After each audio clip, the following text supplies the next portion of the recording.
എന്ത് സംഭവിക്കും എന്നറിയാത്ത ഒരു സാഹചര്യത്തിൽ കൂടി നമ്മൾ കടന്നുപോയിക്കൊണ്ടിരിക്കുമ്പോൾ വർത്തമാന പത്രങ്ങളും ദൃശ്യമാധ്യമങ്ങളും മനുഷ്യ മനസാക്ഷിയെ ഞെട്ടിപ്പിക്കുന്ന ഒട്ടനവധി വാർത്തകൾ അനുദിനം റിപ്പോർട്ട് ചെയ്ത് അത് വായിച്ച് മനുഷ്യ മനസാക്ഷി മരവിച്ചവരായിരിക്കുന്ന ഒരു കാലഘട്ടത്തിലാണ് ഞാനും നിങ്ങളും ജീവിക്കുന്നത്. സാക്ഷര കേരളമെന്നും സുന്ദര കേരളമെന്നും അഭിമാനം കൊള്ളുന്ന കൊച്ചു കേരളത്തിന്റെ മനുഷ്യ മനസാക്ഷികളെ പിടിച്ചുലയ്ക്കുന്ന ഒട്ടനവധി സംഭവ പരമ്പരകൾ ദൃശ്യമാധ്യമങ്ങളിൽ കൂടി പത്രമാധ്യമങ്ങളിൽ കൂടി നമ്മൾ അനുദിനം വായിച്ചുകൊണ്ടിരിക്കുന്നു. 10-20 വർഷങ്ങൾക്ക് മുൻപേ കേട്ടുകേൾവിയില്ലാത്ത ഒട്ടനവധി സംഭവങ്ങൾ നമ്മുടെ കൊച്ചു കേരളത്തിലും അരങ്ങേറിക്കൊണ്ടിരിക്കുന്നു. മനുഷ്യ മനസാക്ഷികളെ ഞെട്ടിപ്പിക്കുന്ന വാർത്തകൾ അനുദിനം ദൃശ്യമാധ്യമങ്ങളും പത്രമാധ്യമങ്ങളും റിപ്പോർട്ട് ചെയ്യുമ്പോൾ മനുഷ്യ മനസാക്ഷിക്ക് കുളിർമ പകരുന്ന, മനുഷ്യ മനസാക്ഷിയെ തണുപ്പിക്കുന്ന സുവിശേഷത്തിന്റെ, നല്ല വിശേഷത്തിന്റെ വക്താക്കളായിട്ടാണ് ഈ പ്രഭാത സമയത്ത് ഞങ്ങൾ നിങ്ങളെ അഭിസംബോധന ചെയ്യുന്നത്. ഒട്ടനവധി വാർത്തകൾ കേട്ട് ഹൃദയം തകർന്നവരായി, മനസാക്ഷിയെ വേദനിക്കുന്നവരായി, മുറിപ്പെട്ടവരായി ഞങ്ങളെ ശ്രദ്ധിക്കുന്ന മാന്യ ശ്രോതാക്കളെ, അല്പസമയങ്ങൾ നിങ്ങൾ നിങ്ങളുടെ ഹൃദയത്തിന് ആശ്വാസം നൽകുന്ന ഈ നല്ല സന്ദേശം കേൾക്കേണ്ടതിന് നിങ്ങളുടെ കാതുകളെ കൂർപ്പിക്കുവാൻ നിങ്ങളുടെ ശ്രദ്ധയെ ഞങ്ങൾ സവിനയം ക്ഷണിക്കുന്നു. ലോകം ഒരു മൂന്നാം ലോക മഹായുദ്ധത്തിന്റെ വക്കിലായിരിക്കുന്നു. എപ്പോൾ വേണമെങ്കിലും ഒരു യുദ്ധം ലോകത്താകമാനം പൊട്ടിപ്പുറപ്പെടാമാകുന്ന ഒരു വലിയ സ്ഥിതി സംജാതമായിരിക്കുകയാണ്. ചരിത്രം പരിശോധിക്കുന്നവർക്കറിയാം, ലോകത്തിൽ 2 മഹായുദ്ധങ്ങൾ കഴിഞ്ഞു. ഈ 2 മഹായുദ്ധങ്ങൾ പിന്നിട്ടപ്പോൾ ലോകത്തിന് നഷ്ടമല്ലാതെ നേട്ടമൊന്നും ഉണ്ടായില്ല. പല രാജ്യങ്ങളും ആണവശക്തികളായി ഉയർത്തപ്പെട്ടു എന്ന് അഭിമാനിക്കുമ്പോൾ തന്നെ ആയിരക്കണക്കിന് നിരപരാധികളായ മനുഷ്യന്റെ ജീവനെ കവർന്നെടുത്തതാണ് യുദ്ധങ്ങൾ എന്ന് പറയുന്നത്. ചില രാജ്യങ്ങളെ, അതിന്റെ ഏറിയ പങ്ക് ഭൂപ്രദേശങ്ങളെയും ഭൂമിയിൽ നിന്ന് തുടച്ചു മാറ്റപ്പെടുന്ന ഒരവസ്ഥയിലേക്ക് യുദ്ധങ്ങൾ എത്തപ്പെട്ടു. ചില യുദ്ധങ്ങളുടെ പരിണിത ഫലം ആ യുദ്ധത്തിന്റെ കെടുതികൾ അനുഭവിക്കുന്ന ആയിരക്കണക്കിന് ആളുകൾ രക്തസാക്ഷികൾ എന്നതുപോലെ ഇന്നും ജീവിക്കുകയാണ്. അംഗവൈകല്യമുള്ളവരായി തലമുറകൾ കഴിഞ്ഞിട്ടും യുദ്ധത്തിന്റെ കെടുതി സമ്മാനിച്ച വൈകല്യം മാറാത്തവരായി ഇന്നും ലോകരാജ്യങ്ങൾ ജീവിക്കുന്നു. ലോകരാജ്യങ്ങൾ യുദ്ധത്തിന് വേണ്ടി ഉപയോഗിച്ച ആണവായുധങ്ങളും ന്യൂക്ലിയർ ആയുധങ്ങളുമൊക്കെ ഇന്നും ജനിക്കുന്ന ശിശുക്കളെ പോലും അവയവ നഷ്ടമുള്ളവരായും ബുദ്ധിമാന്ദ്യമുള്ളവരുമായി ലോകത്തിന് ദാനം ചെയ്തുകൊണ്ടിരിക്കുക. അപ്പോൾ 1-2 മഹായുദ്ധങ്ങൾ പിന്നിട്ടിട്ടും മനുഷ്യന് അതിൽ നിന്ന് ലാഭമൊന്നും ഉണ്ടായില്ല. മാനവരാശി മുഴുവൻ ആ യുദ്ധത്തിന്റെ കെടുതികൾ ഇന്നും അനുഭവിച്ചുകൊണ്ടിരിക്കുമ്പോൾ ഒരു 3ാം ലോക മഹായുദ്ധം എപ്പോൾ വേണമെങ്കിലും ലോകത്ത് ആരംഭിക്കാമെന്ന ഒരു സ്ഥിതിയിലേക്ക് ലോകം എത്തപ്പെട്ടുകൊണ്ടിരിക്കുന്നു. യുദ്ധമെന്ന് കേൾക്കുമ്പോൾ ഒട്ടനവധി ചിത്രങ്ങൾ നമ്മുടെ മുൻപിലേക്ക് കടന്നു വരും. കേരളം എന്ന് പറയുന്ന കൊച്ചു സംസ്ഥാനം ഒരു ഉപഭോക്തൃ സംസ്ഥാനമാണ്. നമുക്കറിയാം, നമ്മുടെ പ്രിയപ്പെട്ടവരിൽ ഏറിയ ആളുകളും മറ്റ് രാജ്യങ്ങളിൽ കടന്നുപോയി അവിടെ അത്യുത്ഥാനം ചെയ്ത് അവിടെ നിന്ന് അയക്കുന്ന സാമ്പത്തിക ക്രമീകരണങ്ങൾ കൊണ്ടാണ് നമ്മുടെ ഇന്നത്തെ ആധുനിക സൗകര്യങ്ങളൊക്കെ നമുക്കുണ്ടായത്. 1900-കളിൽ പൊട്ടിപ്പുറപ്പെട്ട കുവൈറ്റ് യുദ്ധം കേരളത്തിന്റെ സമ്പദ് വ്യവസ്ഥയുടെ നട്ടിലൊടിക്കുവാനിടയായി തീർന്നു. ഉപജീവനാർത്ഥം ഗൾഫ് രാജ്യങ്ങളിലേക്ക് കുടിയേറിയ ആയിരക്കണക്കിന് ആളുകൾ തങ്ങൾ ഉടുത്തിരുന്ന ആ ഉടുതുണിയുമായി നഷ്ടങ്ങളോടെ ദേശത്തേക്ക് മടങ്ങി വരുവാനിടയായി. ഇവിടെ ആരംഭിച്ചിരുന്ന ഗൾഫിലെ സാമ്പത്തിക സ്രോതസ് കൊണ്ട് നന്നായി കെട്ടിപ്പടുക്കാമെന്ന് ചിന്തിച്ചിരുന്ന പലതും പാതി വഴിയിൽ ഉപേക്ഷിക്കപ്പെട്ടു. ജനജീവിതം ദുസ്സഹമായി തീരുവാനിടയായി. അപ്പോൾ യുദ്ധത്തിന്റെ കെടുതി 90-കളിൽ ഏറ്റവും കൂടുതൽ അനുഭവിച്ച ഒരു കൂട്ടം ആളുകളെയാണ്, അല്ലെങ്കിൽ കൊച്ചു കേരളത്തെയാണ് ഞങ്ങൾ ഈ പ്രഭാതത്തിൽ അഭിസംബോധന ചെയ്യുന്നത്. യുദ്ധത്തിന്റെ കെടുതികൾ യുദ്ധത്തിന്റെ രൂപത്തിൽ അനുഭവിക്കുന്ന ആയിരക്കണക്കിന് അഭയാർത്ഥികൾ പല രാജ്യങ്ങളിലുമുണ്ട്. നമുക്കറിയാം, ഇപ്പോൾ നടക്കുന്ന യുദ്ധം, യുക്രൈനിൽ നടക്കുന്ന യുദ്ധത്തിൽ ആയിരക്കണക്കിന് ആളുകൾ തങ്ങളുടെ പാർപ്പിടങ്ങളും തങ്ങളുടെ വസ്തുവകകളും തങ്ങളുടെ പ്രിയപ്പെട്ടവരെയൊക്കെ വിട്ട് അഭയാർത്ഥികളായി അനേക രാജ്യങ്ങളിലേക്ക് പലായനം ചെയ്തുകൊണ്ടിരിക്കുകയാണ്. അപ്പോൾ യുദ്ധം നേരിട്ട് അനുഭവിക്കുന്ന ഒരു കൂട്ടര്, യുദ്ധത്തിന്റെ കെടുതികൾ നന്നായി തിരിച്ചറിയുന്ന ഒരു കൂട്ടർ, അപ്പോൾ തന്നെ സാമ്പത്തിക സ്രോതസ്, സാമ്പത്തിക മേഖലയുടെ നട്ടലൊടിഞ്ഞതുകൊണ്ട് നട്ടം തിരിയുന്ന ഒരു കൂട്ടം. അപ്പോൾ യുദ്ധം ഒരു കാലത്തും മനുഷ്യന് ശാശ്വതമായ ഒരു നല്ല ക്രമീകരണം തരുന്നതല്ല. ഇനി യുദ്ധം ലോകത്താകമാനം പടരുമ്പോൾ യുദ്ധത്തെ നേരിടുവാൻ, യുദ്ധത്തെ ഒഴിവാക്കുവാൻ കഴിയാതെ ഭരണകൂടങ്ങളൊക്കെ വല്ലാത്ത പ്രതിസന്ധികളായിത്തീരുമ്പോൾ ലോകത്തിന്റെ സാമ്പത്തിക ശക്തികളെന്നും ലോകത്തിന്റെ പോലീസ് എന്നൊക്കെ അറിയപ്പെടുന്ന ലോകരാജ്യങ്ങൾ പലരും യുദ്ധങ്ങൾ നടത്താൻ വെമ്പൽ കൊള്ളുമ്പോൾ അതിനെ ഒഴിവാക്കാനായിട്ട് നമ്മുടെ ഭാരതം പോലുള്ള മഹാരാജ്യങ്ങൾ അക്ഷീണ പരിശ്രമം ചെയ്യുമ്പോൾ യുദ്ധങ്ങൾ വർദ്ധിക്കുന്നതല്ലാതെ കുറയുന്ന ചരിത്രം നമുക്ക് കാണാൻ കഴിയുന്നില്ല. 1ഉം 2ഉം ലോകമഹായുദ്ധങ്ങളിൽ ലോകം കണ്ടതിനേക്കാൾ അപകടകരമായ ആയുധശേഖരങ്ങളാണ് ഓരോ രാജ്യത്തിന്റെയും പക്കലുള്ളത്. എപ്പോൾ വേണമെങ്കിലും ആണവായുധങ്ങൾ ഉപയോഗിച്ച് ലോകത്തെ ആകമാനം നശിപ്പിക്കുവാൻ കഴിവുള്ളവരായി, ആണവ ശക്തികളായി രാജ്യങ്ങൾ തീർന്നിരിക്കുന്നു. എന്നാൽ ആണവ ആയുധങ്ങൾ ഉപയോഗിച്ചാൽ ലോകത്തിന്റെ അവസ്ഥ എന്തെന്ന് നമുക്ക് ചിന്തിക്കാൻ പോലും കഴിയുന്നില്ല. അപ്പോൾ ലോകമെമ്പാടും യുദ്ധങ്ങൾ കൊടുമ്പിരിക്കൊള്ളുന്ന ഒരു വല്ലാത്ത സാഹചര്യം. അതുപോലെ തന്നെ നമുക്കറിയാം, പല രാജ്യങ്ങളിലും ആഭ്യന്തര കലാപങ്ങൾ പൊട്ടിപ്പുറപ്പെട്ടിട്ട് രാജ്യങ്ങൾക്കകത്ത് യുദ്ധസമാനമായ അന്തരീക്ഷം പുറപ്പെട്ടിരിക്കുന്നു. ഭരണകൂടങ്ങളെ അട്ടിമറിച്ച്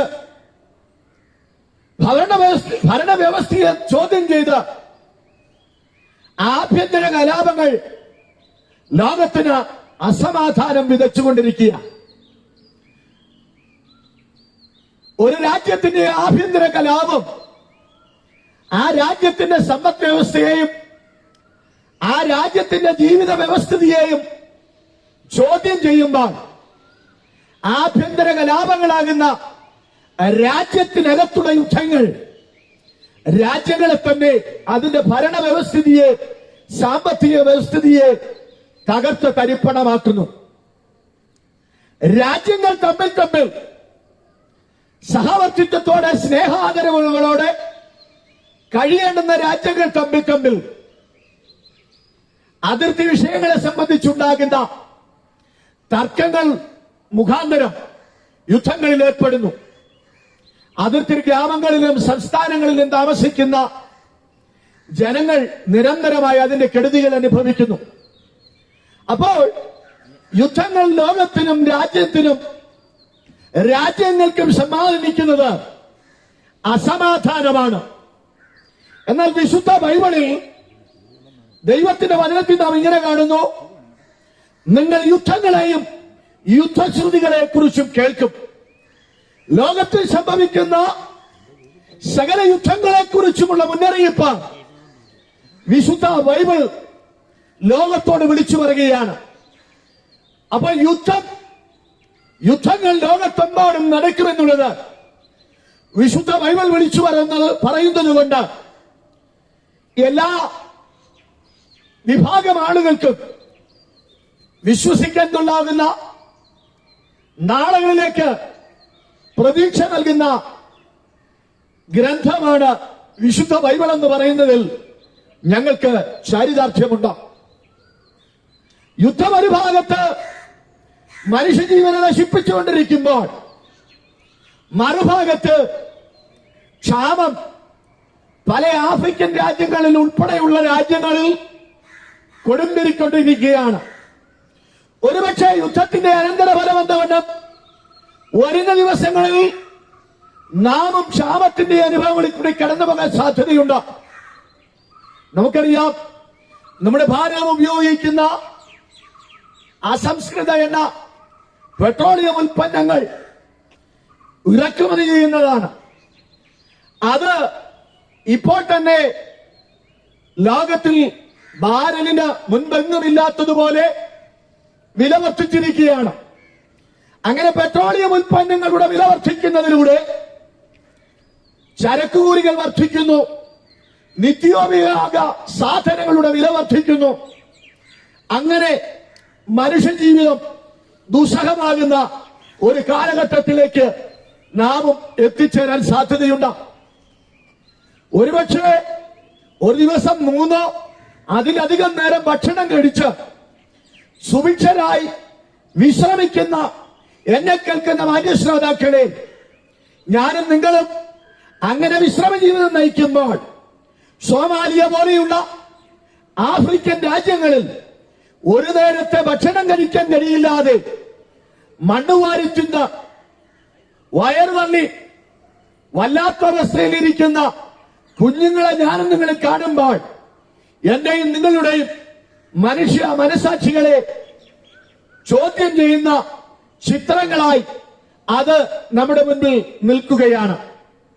ലോകത്തിൽ സംഭവിക്കാൻ ഇരിക്കുന്ന ക്ഷാമത്തെക്കുറിച്ചും ലോകത്തിൽ സംഭവിച്ചുകൊണ്ടിരിക്കുന്ന ക്ഷാമത്തെക്കുറിച്ചും വിശുദ്ധ വേദപുസ്തകം ശക്തമായി വിളിച്ചു പറയുന്നു. അവിടെ ക്ഷാമങ്ങൾ ഉണ്ടാകും. അപ്പോൾ യുദ്ധത്തെക്കുറിച്ച് വിശുദ്ധ ബൈബിൾ പറയുന്നു, ലോകത്തിപ്പോൾ സംഭവിച്ചുകൊണ്ടിരിക്കുന്ന, ഇന്നലകളിൽ സംഭവിച്ച, നാളുകളിൽ സംഭവിക്കാനിരിക്കുന്ന ക്ഷാമത്തെക്കുറിച്ച് വിശുദ്ധ ബൈബിൾ വിളിച്ചു പറയുന്നു. അടുത്തത് രോഗമാണ്. ഓരോ ദിവസവും ഓരോ രോഗങ്ങൾ റിപ്പോർട്ട് ചെയ്യുന്ന ഒരു ലോകത്തിലാണ് ഞാനും നിങ്ങളും ജീവിക്കുന്നത്. നമുക്കറിയാം, 2019 ചൈനയിലെ വുഹാനിൽ ആരംഭിച്ച ലോകത്തിന്റെ 5 ഭൂഖണ്ഡങ്ങളിലേക്കും വരുന്ന, നമുക്ക് കേട്ട് കഴിയോ അത്ര പരിചിതവുമല്ലാത്ത സാനിറ്റൈസറിലേക്കും അതുപോലെ തന്നെ മുഖാവരണത്തിലേക്കുമൊക്കെ നമ്മളെ കൊണ്ടെത്തിച്ച COVID-19 പോലെയുള്ള മഹാരോഗങ്ങൾ ഓരോ ദിവസവും റിപ്പോർട്ട് ചെയ്തുകൊണ്ടിരിക്കുന്നു. ഒരു കാലത്ത് മനുഷ്യകുലത്തിന് ഭീഷണിയായി എയ്ഡ്സ് എന്ന മഹാമാരിയാണ് ഉണ്ടായിരുന്നതെങ്കിൽ ഇന്ന് അത് കോവിഡിന്റെ പല വകഭേദങ്ങളായി ലോകത്ത് 5 ഭൂഖണ്ഡങ്ങളിലും ഭീതി വിതച്ചുകൊണ്ടിരിക്കുന്നു. ഒരു കാലത്ത് ക്യാൻസർ എന്ന് പറയുന്ന രോഗം ഏതെങ്കിലുമൊക്കെ ദേശത്ത് വളരെ വിരലിലുണ്ടാവുന്ന രോഗികൾ മാത്രമുണ്ടായിരുന്ന ഒരു കാലഘട്ടത്തിൽ നിന്ന് അനേക രോഗികളിലേക്ക് ക്യാൻസർ എന്ന മഹാവ്യാധി പടർന്നു പിടിച്ചുകൊണ്ടിരിക്കുകയാണ്. അപ്പോ മനുഷ്യ മനസ്സുകളെ പിടിച്ചുലയ്ക്കുന്ന, മനുഷ്യ ജീവിതത്തെ ദുസ്സഹമാക്കുന്ന മഹാവ്യാധികൾ ലോകത്ത് പെരുകിക്കൊണ്ടിരിക്കുന്നു. രോഗം മൂലം കുടുംബങ്ങളുടെ നട്ടെല്ലുകൾ ഒടിയുന്നു. കുടുംബങ്ങളുടെ അത്താണികളായ ഗൃഹനാഥന്മാർ, ഗൃഹനാഥകൾ, പിഞ്ചോമനകൾ രോഗത്തിന്റെ മൂർധന്യ അവസ്ഥയിൽ എത്തപ്പെടുമ്പോൾ ആ കുടുംബത്തിന്റെ ആശ്രയം നഷ്ടപ്പെട്ട് നിരാലംബരായിത്തീരുന്ന കുടുംബങ്ങൾ സമൂഹത്തിലുണ്ടാകുന്നു. അപ്പോ മനുഷ്യ മനസ്സിനെ തകർക്കുന്ന, മനുഷ്യന്റെ നിലനിൽപ്പിനെ തകർക്കുന്ന രോഗമെന്ന് പറയുന്ന മഹാവിപത്ത്. മറ്റൊരു ഭാഗത്ത് നമുക്കറിയാം, മറ്റെല്ലാ കാലത്തേക്കാളും മനുഷ്യൻ ആസക്തിക്ക് വിധേയപ്പെട്ടൊരു കാലഘട്ടമാണിത്. ആസക്തികൾ പലതുണ്ട്. ഒന്ന്, മദ്യത്തിനും മയക്കുമരുന്നിനും വേണ്ടിയുള്ള ആസക്തി. പണ്ട് കാലത്ത് വളരെ ബഹുമാനത്തോടുകൂടെ കണ്ടിരുന്ന മാതാപിതാ ഗുരു ദൈവം എന്നൊക്കെ കവീവരന്മാർ പാടി ബഹുമാനാദരവുകളോടെ പ്രായമായവരെയും മാതാപിതാക്കളെയും ഗുരുക്കന്മാരെയും ഒക്കെ ബഹുമാനിച്ചിരുന്ന ഒരു തലമുറ 12, 14, 18 വയസ്സാകുന്നതിന് മുൻപേയൊക്കെ ലഹരിക്കും മദ്യത്തെയും അടിമപ്പെട്ട് തങ്ങളുടെ ജീവിതത്തെ വല്ലാത്ത അവസ്ഥയിലേക്ക് കൊണ്ടെത്തിക്കുന്ന ഒരു സാഹചര്യത്തിൽ എത്തപ്പെട്ടിരിക്കുന്നു. പണ്ടുകാലത്തൊക്കെ ലഹരി ഉപയോഗം മുതിർന്നവരുടെ മുന്നിൽ വെച്ച് നടത്തുവാൻ മടിക്കുന്ന, മുതിർന്ന തലമുറയെ ഭയപ്പെടുന്ന, ബഹുമാനിക്കുന്ന ഒരു തലമുറയുണ്ടായിരുന്നു. എന്നാൽ പ്രായവ്യത്യാസമില്ലാതെ എല്ലാവരും ചേർന്ന് വരുന്ന കുടുംബങ്ങളിൽ പോലും മദ്യം ഉപയോഗിക്കുന്ന ഒരു വല്ലാത്ത മാരകമായ അവസ്ഥയിലേക്ക് ഇന്നത്തെ സമൂഹം അധപ്പതിച്ചിരിക്കുന്നു. അപ്പോൾ മദ്യാസക്തി ഒരു ഭാഗത്ത് കുടുംബങ്ങളുടെ സന്തുലിതാവസ്ഥയെ തകർത്തുകൊണ്ടിരിക്കുന്നു, പരസ്പരമുള്ള സ്നേഹാദരവുകളെ തകർത്തുകൊണ്ടിരിക്കുന്നു. മറ്റൊരാസക്തി സമൂഹത്തെ നേരിടുന്ന മറ്റൊരാസക്തി ലൈംഗികാസക്തിയാണ്. നമ്മുടെ കൊച്ചു കേരളത്തിൽ കേട്ടുകേൾവിയില്ലാത്ത ഞെട്ടിപ്പിക്കുന്ന പല വാർത്തകളുമാണ് ഓരോ ദിവസങ്ങളും നമ്മൾ കേൾക്കേണ്ടത്. ജനിച്ചു വീഴുന്ന കൊച്ചുകുഞ്ഞു മുതൽ മരണത്തിലേക്ക് അടുത്തുകൊണ്ടിരിക്കുന്ന മാതാക്കൾ വരെയുള്ള സ്ത്രീ സമൂഹത്തെ ഒന്നല്ലെങ്കിൽ മറ്റൊരു വിധത്തിൽ ലൈംഗികമായ അതിക്രമത്തിലേക്ക് എത്തിക്കുന്ന ആസക്തിയിലേക്ക് മനുഷ്യനായി തീർന്നിരിക്കുകയാണ്.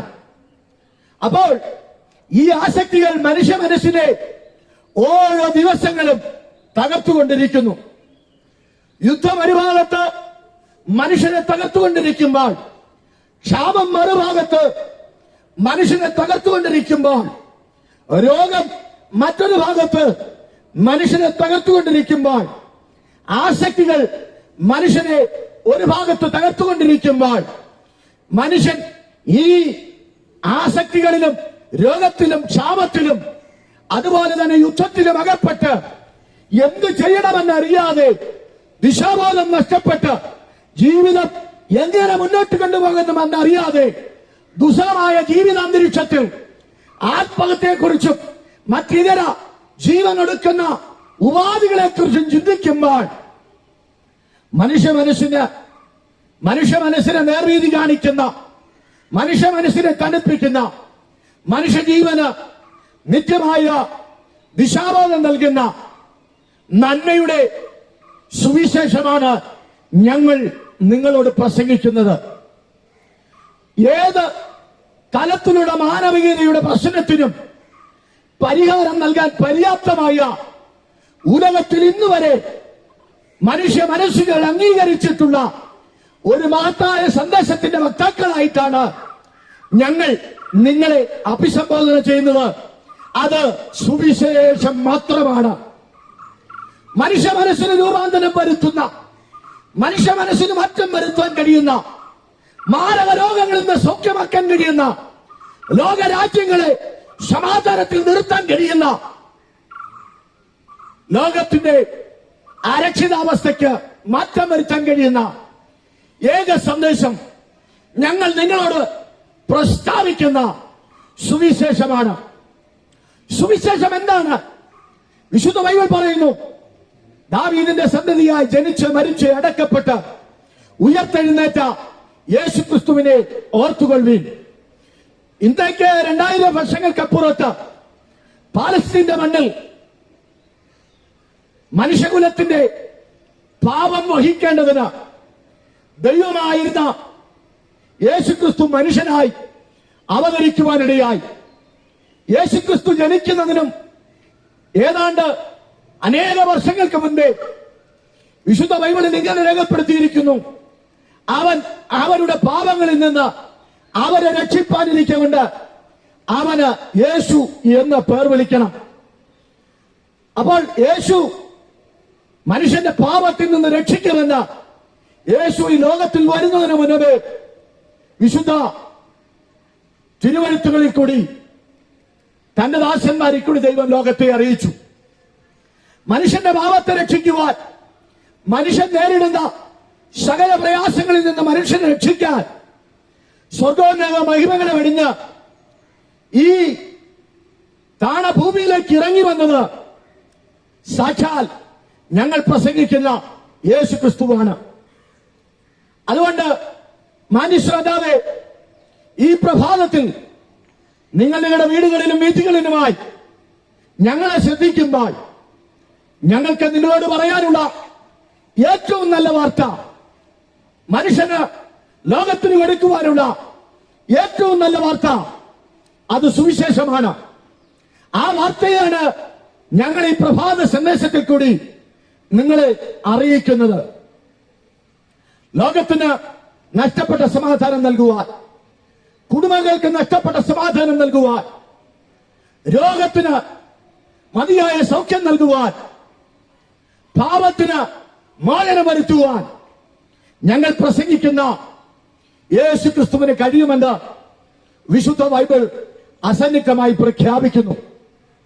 അതുകൊണ്ട് ഈ യേശുക്രിസ്തുവിൽ കൂടിയുള്ള പാപമോചനവും ദൈവിക രക്ഷയും പ്രാപിക്കുവാൻ ദൈവം നിങ്ങൾക്ക് നൽകുന്ന ഈ അസുലഭമായ അവസരത്തെ പരമാവധി പ്രയോജനപ്പെടുത്തുവാൻ എല്ലാ മാന്യ ശ്രോതാക്കളെയും ഞങ്ങൾ ഈ പ്രഭാതത്തിൽ ക്ഷണിക്കുകയാണ്. ഓരോ ദിവസങ്ങളും നിങ്ങളെയും എന്നെയും ഞെട്ടിപ്പിക്കുന്ന ഒട്ടനവധി വാർത്തകൾ നമ്മൾ കേൾക്കുമ്പോൾ ഈ പ്രഭാതത്തിൽ ഈ ദേശത്തെ സ്നേഹിച്ച് നിങ്ങളുടെ മനസ്സിന് കുളിർമ തരുന്ന, നിങ്ങളെ സന്തോഷിപ്പിക്കുന്ന യേശു ക്രിസ്തുവിന്റെ വചനം നിങ്ങൾ ഹൃദയംഗമായി ഏറ്റെടുക്കുവാൻ നിങ്ങളുടെ ഹൃദയത്തെ വിട്ടുകൊടുക്കുന്നെങ്കിൽ അത് ഏറെ അനുഗ്രഹമാണ്. മറ്റൊരുത്തങ്ങും രക്ഷയില്ല. നാം രക്ഷിക്കപ്പെടുവാൻ ആകാശത്തിന് കീഴിൽ മനുഷ്യന്റെ ഇടയിൽ നൽകപ്പെട്ട വേറെ ഒരു നാമവുമില്ല. അതുകൊണ്ട് മനുഷ്യന്റെ രക്ഷയ്ക്ക് പര്യാപ്തമായ ഏക നാമമായ യേശുക്രിസ്തുവിന്റെ നാമത്തെ വിളിച്ചപേക്ഷിച്ച് യേശുക്രിസ്തുവിനായി നിങ്ങളുടെ ഹൃദയത്തെ കൊടുത്ത് ലക്ഷ്യബോധമുള്ള, സമാധാനപൂർണമായ, സന്തോഷപൂർണമായ ഒരു നല്ല ജീവിതം നയിക്കുവാൻ, ഒരു നല്ല സമൂഹത്തെ കെട്ടിപ്പടുക്കുവാൻ, ഒരു നല്ല രാഷ്ട്രശില്പിയായി ജീവിക്കുവാൻ, ഒരു നല്ല ലോകത്തെ വിഭാവനം ചെയ്യുവാൻ ഞങ്ങൾ നിങ്ങളെ യേശുക്രിസ്തുവിന്റെ നാമത്തിൽ ഹാർദമായി സ്വാഗതം ചെയ്യുന്നു. ഈ ശ്രവണപരിധികളിൽ നിങ്ങൾ ശ്രദ്ധിക്കുന്ന ഈ വചന സന്ദേശം നിങ്ങളുടെ ഹൃദയത്തിനകത്ത് മാറ്റം വരുത്താൻ പര്യാപ്തമാകിയാൽ ഈ പ്രഭാതത്തിൽ യേശുക്രിസ്തുവിനെ നിങ്ങളുടെ ഹൃദയത്തിനകത്തേക്ക് സ്വീകരിച്ച് ദൈവവചനായി നിങ്ങളുടെ തുടർന്നുള്ള ശിഷ്ടകാലഘട്ടങ്ങൾ സന്തോഷവും സമാധാനവും രോഗശാന്തിയും സൗഖ്യവും അനുഭവിച്ച് ജീവിക്കാൻ ആഗ്രഹിക്കുന്നുവെങ്കിൽ നിങ്ങളായിരിക്കുന്നിടത്ത് നിങ്ങളുടെ കണ്ണുകളെ അടയ്ക്കാം. ഞങ്ങൾ നിങ്ങൾക്ക് വേണ്ടി പ്രാർത്ഥിക്കാൻ താല്പര്യപ്പെടുന്നു.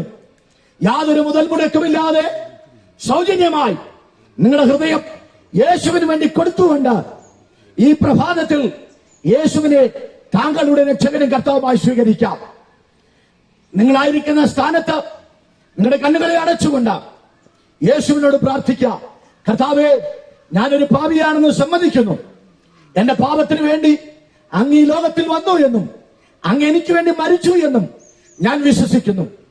അങ്ങ് എന്റെ പാപങ്ങളെ ക്ഷമിക്കണമേ, എന്നെ അങ്ങയുടെ മകളാക്കി തീർക്കണമേ എന്ന് നിങ്ങളായിരിക്കുന്നിടത്ത് പ്രാർത്ഥിക്കാൻ തയ്യാറാകുന്നുവെങ്കിൽ യേശു നിങ്ങളുടെ ഹൃദയത്തിൽ വരികയും ദൈവം വാഗ്ദത്തം ചെയ്ത സമാധാനപൂർണമായ ഒരു ജീവിതം നിങ്ങൾക്ക് ലഭിക്കുകയും ചെയ്യും. ആയതിനാൽ ഈ പ്രഭാത സന്ദേശം കേട്ട എല്ലാ മാന്യ ശ്രോതാക്കളെയും ഈ ദൈവിക സ്നേഹത്തിലേക്ക് ഒരിക്കൽ കൂടി ഹാർദമായി സ്വാഗതം ചെയ്തുകൊണ്ട് ദൈവദാസന്മാർ നിങ്ങൾക്ക് വേണ്ടി പ്രാർത്ഥിക്കുമ്പോൾ ആ പ്രാർത്ഥന നിങ്ങളുടെ പ്രാർത്ഥനയായി അംഗീകരിച്ച് പ്രാർത്ഥനയിൽ ദൈവവുമായി ഒരുമിച്ച് പോകാൻ കർത്താവ് നിങ്ങളെ സഹായിക്കട്ടെ. ഈ ദേശത്തെയും ദൈവം ശ്രദ്ധിച്ച എല്ലാ മാന്യ ശ്രോതാക്കളെയും ഈ പ്രഭാതത്തിൽ കർത്താവ് അനുഗ്രഹിക്കട്ടെ എന്ന് പറഞ്ഞുകൊണ്ട് വാക്കുകൾക്ക് വിരാമം കുറിക്കുന്നു. ദൈവം നമ്മെ സഹായിക്കുമാറാകട്ടെ.